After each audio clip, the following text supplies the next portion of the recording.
નમસ્કાર વિદ્યાર્થી મિત્રો, આજના વિડીયોની અંદર આપણે ધોરણ 8 વિષય હિન્દીનું દ્વિતીય પરીક્ષા 2026 માટેના મોસ્ટ આઈએમપી પેપરનું સોલ્યુશન કરીશું તથા કેવા પ્રકારના પ્રશ્નો તમારે પૂછાઈ શકે છે એ પણ બતાવીશું। તો ખાસ મિત્રો વિડીયોને અંત સુધી પહેલાં જુઓ।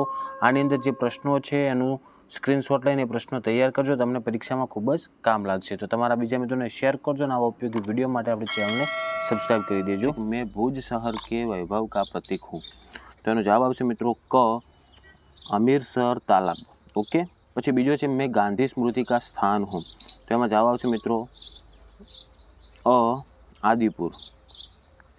પછી तीजू છે मंदिर मस्जिद गिरजाघर ने बांट लिया भगवान को पंक्ति में कौन सा शब्द संज्ञा नहीं है, तो एમાં जवाब આવશે મિત્રો बी बांटना।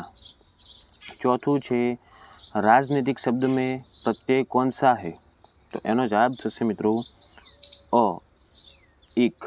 ओके, પછી આગળ બ આપેલું છે એના ઉત્તર આપવાના હતા। જો મિત્રો પહેલાં વિડીયોને અંત સુધી જોજો, થોડા ઘણા જવાબમાં ભૂલચૂક હોય તો એ મિસ્ટેક થઈ શકે છે, એટલે પહેલાં પેપરને આખું ધ્યાનથી સમજી લો। આગળ બીજા વ્યાકરણના અને બધા જ પ્રશ્નો આપણે સાચા આપેલા છે। પહેલો પ્રશ્ન છે अच्छे व्यक्ति की संगति से आपको क्या क्या लाभ हो सकता है, तो एम जवाब आवशे मित्रों अच्छे व्यक्ति की संगति से अच्छे गुण सीखने को मिलते हैं, सही मार्ग पर चलने की प्रेरणा मिलती है। जे बोलूँ छूँ ए शांति से सांभळजो। बीजो है समुद्र ने कैसा रूप धारण किया है, तो एनो जवाब मळेल नथी। तीजो प्रश्न है खड़क सिंह बाबा भारती के पास क्यों आया, तो खड़क सिंह बाबा भारती के पास उनका घोड़ा सुल्तान चुराने आया था। चौथो है लोग किन किन कारणों से भीख मांगते हैं, तो एनो जवाब थशे मित्रों लोग गरीबी, बेघर होने तथा अपंगता या काम करने में असमर्थ होने के कारण भीख मांगते हैं।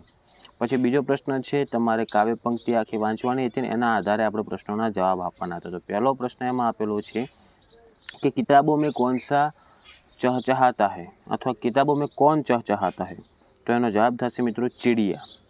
બીજું છે किताबें किसके किस्से सुनाती है, तो એમાં જવાબ આવશે परियों के किस्से। तीजो है किताबों में किसके लहलहाने की बात है, तो એમાં જવાબ આવશે મિત્રો खेतिया।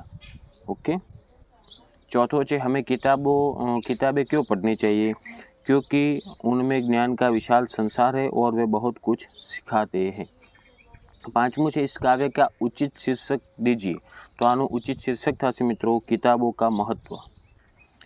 पछी प्रश्न 3 तमारे जेमां रूपरेखाना आधारे एक कहानी वांचवानी आखी वार्ता बनाववानी हती, तो ए तमे तमारी रीते बनावी छे मित्रों। पछी चौथो प्रश्न है जेमां तमारे एने हिंदी में अनुवाद करवानो हतो, तो जुओ तो अमुक वाक्यों हूँ तमने हिंदी में करावी आपूँ। दाखलो धारो के हिरण नदी की पश्चिम बाजुए सूरज दादा विदाय लई रह्या छे, तो एनु हिंदी में वाक्य थशे हिरण नदी की पश्चिम दिशा में सूरज अस्त हो रहा है। बीजू है एमां के संध्या टाणे पंखीओना टोळा पोताना माळा भणी उड़ी रह्या छे, तो शाम के समय पक्षियों के झुंड अपने घोंसलों की ओर उड़ रहे हैं। पछी आवशे एमां तीजू के भैंसों का झुंड और गायों का समूह अपने मालिक के घर की ओर लौट रहे हैं। पछी जो आगळ तीजो एमां आपणे वाक्य शरू थाय त्यारे झरमर झरमर वर्षानी शरूआत थई, तभी रिमझिम रिमझिम बारिश की शुरुआत हुई। आ रीतनु आपणे हिंदी में बनाववानुं हतुं। ओके, पछी तमारे एक कहानी आपेल छे अने पूर्ण करवानी छे। अने बीजो छठामां आमां प्रश्न आपेलो छे कि दिया गया शब्द उत्तर में से मिले एवी पहेली बनाववानी छे। तो बादल जो ने एनो जवाब आपेलो छे, तो एने आपणे पहेली बनाववानी छे। तो एनी आ रीतनी पहेली बनी शके कि मैं जल से भरा हूँ, मैं आसमान में रहता हूँ और वर्षा करता हूँ, मैं कौन हूँ, तो एनो जवाब आवे बादल। पछी सातमो तमारे पत्र लखवानो हतो। आठमा प्रश्न में तमारे आवी परिस्थितिओं में तमे शुं करशो ए तमारा उपर डिपेन्ड करे तमे एनो शुं जवाब आप्यो है। पछी नवमो प्रश्न छे तमारे एमां समानार्थी शब्दो उपयोग करवानो छे अने एनुं वाक्य बनाववानुं छे। ओके, तो पहेलुं छे जुओ अंधड़, तो एनुं समानार्थी थाय मित्रों तूफान। तो आज सुबह अंधड़ आया और कई पेड़ गिर गए, आ एनुं वाक्य बनाव्युं।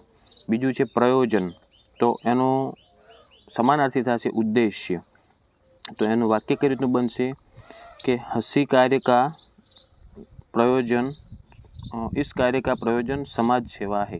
आ रीतनुं तमारे वाक्य बनाववानुं हतुं। पछी ब में तमारे सेम टू सेम विरुद्धार्थी शब्द आपवाना અને વાક્ય બનાવવાનું. પહેલું આપેલ છે ગરીબ, તો ગરીબનું વિરોધાર્થી થશે અમીર. તો હવે આપણે વાક્ય કઈ રીતનું બનાવવાનું? હમે ગરીબો કી મદદ કરની ચાહીએ. બીજું છે વિશ્વાસ, તો એનું વિરોધાર્થી થશે અવિશ્વાસ. તો હમે એક દૂસરે પર વિશ્વાસ રખના ચાહીએ.